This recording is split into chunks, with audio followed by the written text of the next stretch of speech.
Let's bring in ABC News Political Director Rick Klein now for more. Rick, the U.S. has sanctioned Russia, even Vladimir Putin's inner circle before. How effective do you think this has been in the past, and how significant would sanctions this time around be effective?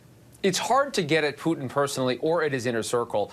Past attempts have put a squeeze on many of the big energy conglomerates and the interests around Vladimir Putin, but that has a trickle-down effect across Russia and even across Europe. There's pain to be felt all over the map. If you start talking about cracking down on financial institutions, the ability to engage in transactions, the Russian people themselves can suffer. As for Putin himself, it's not like there's a big old bank account that says Vladimir Putin. His wealth is held through a very opaque system. A lot of his cronies are empowered. A lot of the properties that he may or may not own are not clear to us as a country. I saw one analyst quoted as saying one thing we can do is stop him from vacationing in Disneyland.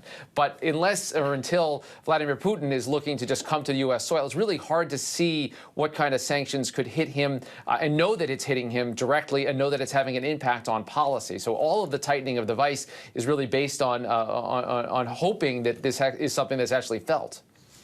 So, and this is dragging on for weeks. Russia has demanded a guarantee that NATO would not allow Ukraine to join the alliance and for NATO troops to pull out of nearby countries. The U.S. and NATO allies have ruled that out. So have those demands changed at all? And could we see any compromise here?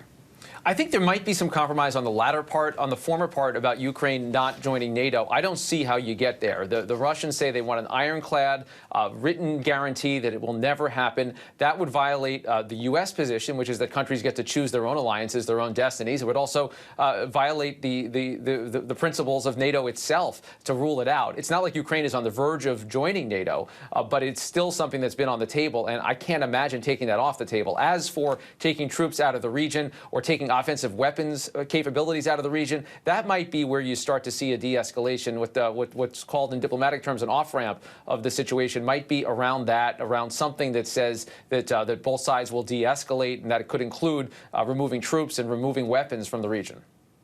And now we're being told that Secretary of State Antony Blinken will be holding this press conference within the hour. What can we expect to hear, Rick? The watchword from the U.S. side this week has been unity among international partners in the European Union and other allies through NATO as well. That, I believe, would be the message that Secretary Blinken is trying to hit. And I also know that the administration continues to say that these additional sanctions should not be imposed until or unless there is an offensive move by Vladimir Putin, until there's an incursion. They want this to be viewed as a deterrent, and they don't want to do anything that's viewed as a new escalation or something that could be used as a pretext for Vladimir Putin to go ahead. And keep in mind, the Ukrainians think that people on the U.S. side are considering this threat to be overblown in the first place. All right, ABC News Political Director Rick Klein. Rick, thank you so much. Hi, everyone. George Stephanopoulos here. Thanks for checking out the ABC News YouTube channel. If you'd like to get more videos, show highlights, and watch live event coverage, click on the right over here to subscribe to our channel. And don't forget to download the ABC News app for breaking news alerts. Thanks for watching.